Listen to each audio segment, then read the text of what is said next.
Hello dear students, प्यारे बच्चों, कैसे हो आप सब। अच्छे से आपकी पढ़ाई चल रही होगी और आप अच्छे से पढ़ रहे होगे। तो आज हम अब ट्यूशन क्लास में क्या सीखेंगे। आज हम संज्ञा के बारे में सीखेंगे कि संज्ञा क्या होता है, संज्ञा किसे कहते हैं और संज्ञा के कितने भेद होते हैं। तो चलो आज की क्लास हम स्टार्ट करते हैं। तो सबसे पहले हेडिंग लिख लें। तो हम लिखेंगे संज्ञा, क्योंकि आज हम क्या पढ़ने वाले हैं, संज्ञा। चलो अब यहाँ पे हम डेफिनेशन लिखते हैं एक एक करके कि संज्ञा क्या होता है।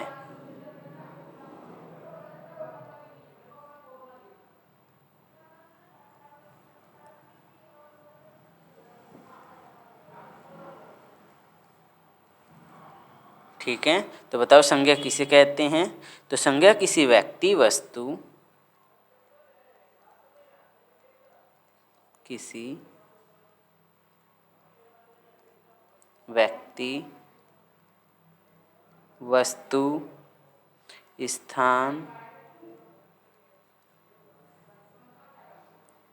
या भाव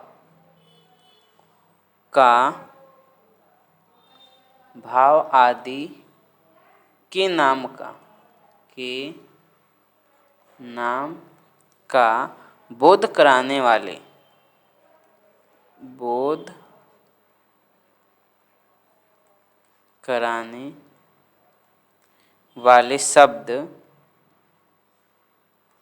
शब्द क्या कहलाते हैं, संज्ञा कहलाते हैं। तो बिल्कुल आसान है, संज्ञा कहलाते हैं।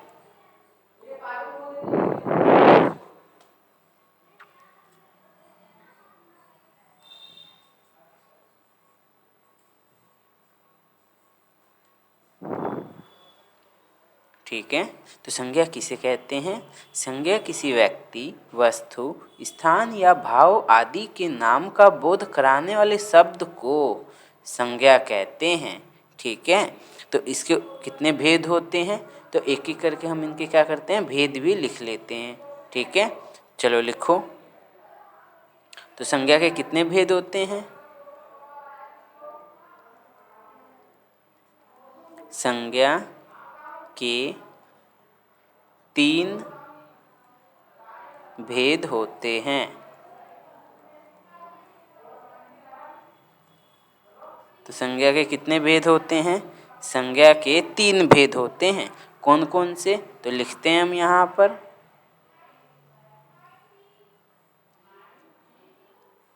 पहले लिखो यहाँ संज्ञा, ये क्या है, संज्ञा। और संज्ञा के कितने भेद हैं, 3। तो हम ऐसे एरो बना के लिख लेते हैं। पहला है व्यक्तिवाचक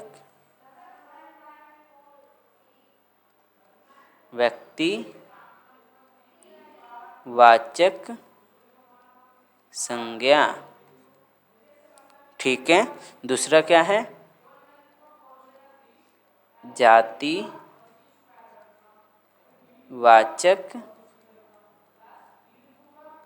संज्ञा। और तीसरा कौन सा है, तो तीसरा लिखो भाववाचक संज्ञा। भाववाचक संज्ञा। तो एकदम आसान है ना। तो संज्ञा के कितने भेद होते हैं, संज्ञा के 3 भेद होते हैं, व्यक्तिवाचक संज्ञा, भाववाचक संज्ञा और जातिवाचक संज्ञा और भाववाचक संज्ञा। अब चलो एक एक करके हम इनके भेद के बारे में भी जानते हैं। तो पहले लिखो व्यक्तिवाचक संज्ञा, यानी कि व्यक्तिवाचक संज्ञा कौन से होते हैं, हम कैसे समझेंगे कि ये जो है संज्ञा व्यक्तिवाचक संज्ञा है। तो इसको समझने के लिए इसका डेफिनेशन लिखते हैं हम और उसको इसके डेफिनेशन से समझने की कोशिश करते हैं। तो पहले लिखो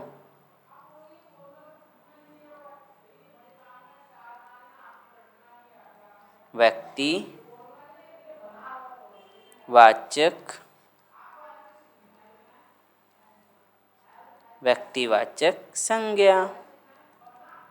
ठीक है, तो हम किसे कहेंगे व्यक्तिवाचक संज्ञा, तो लिखो जो शब्द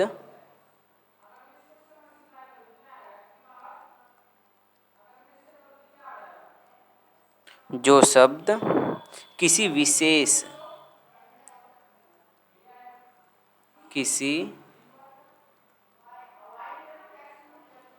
विशेष व्यक्ति,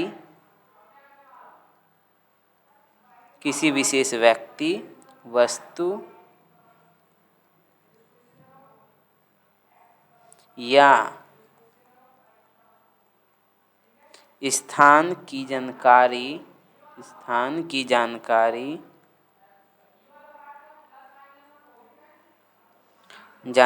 देते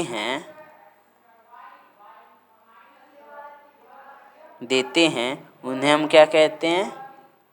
उन्हें व्यक्तिवाचक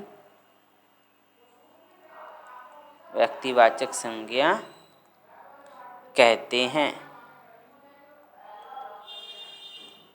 ठीक है, तो एकदम आसान है। तो व्यक्तिवाचक संज्ञा क्या होता है? वो जो शब्द किसी विशेष व्यक्ति, वस्तु या स्थान की जानकारी देते हैं उन्हें हम व्यक्तिवाचक संज्ञा कहते हैं। तो इसके एग्जाम्पल्स क्या हैं? तो चलो इसके एग्जाम्पल भी लिख लेते हैं।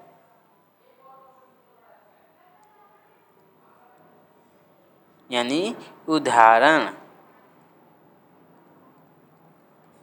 उदाहरण लिखते हैं हम।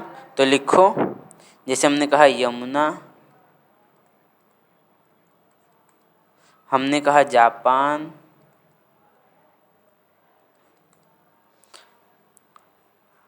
हमने कहा फुटबॉल एंड आदि। ठीक है, तो ये सारे किसके एग्जाम्पल्स हैं? हमारे व्यक्तिवाचक संज्ञा के एग्जाम्पल्स हैं। आगे हम कौन सा करेंगे? सेकंड है हमारा जातिवाचक संज्ञा। तो लिखो सेकंड जातिवाचक संज्ञा। तो सेकंड है हमारा जातिवाचक संज्ञा। तो बताओ जातिवाचक संज्ञा किन्हें कहेंगे हम? तो आपको पता है इसका आंसर, पर मैं अभी अब लिखवाऊंगा तो आपको और अच्छे से याद आ जाएगा। तो लिखो, जो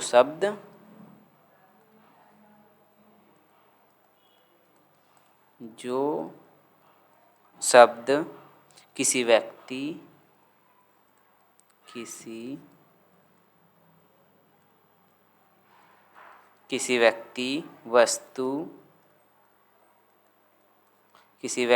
वस्तु या स्थान की पूरी जानकारी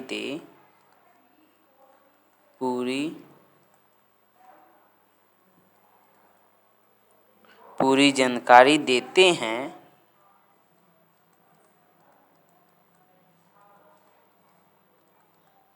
उन्हें जातिवाचक संज्ञा कहते हैं।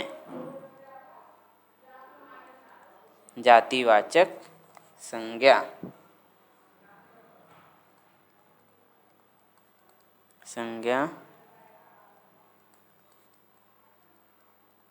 कहते हैं। इजी है ना एकदम। तो जो शब्द किसी व्यक्ति, वस्तु या स्थान की जानकारी देते हैं उन्हें जातिवाचक संज्ञा कहते हैं। चलो इसके उदाहरण लिख लेते हैं हम। तो इसके उदाहरण क्या होंगे?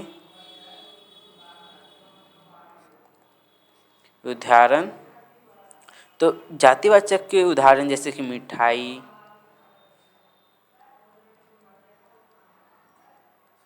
मिठाई हो गया, देश हो गया, ठीक है, वाहन हो गया, और भी लिख सकते हो आप, इमारत हो गया, ठीक है, और भी लिख सकते हो जैसे जहाज हो गया, गांव हो गया एंड आदि। ये जितने भी एग्जाम्पल्स हैं ये सारे क्या हैं? जातिवाचक संज्ञा हैं। क्यों? क्योंकि जो शब्द किसी व्यक्ति, वस्तु या स्थान की पूरी जानकारी देते हैं उन्हें हम जातिवाचक संज्ञा कहते हैं। तो ये तो एकदम आसान था ना। इसी तरीके से अगला लिखो, तीसरा लास्ट। तो तीसरा लास्ट क्या है हमारा?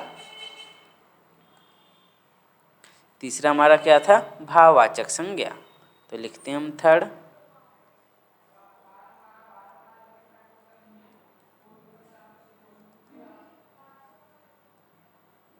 भाववाचक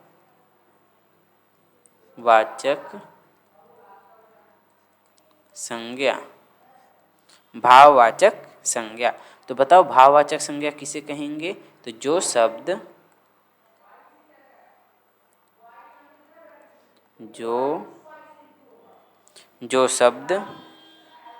किसी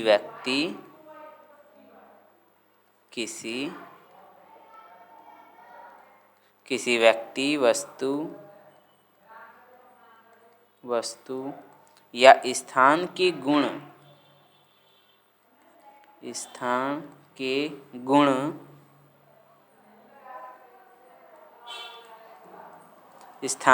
गुण और दोष या अवस्था का बोध कराते हैं, उन्हें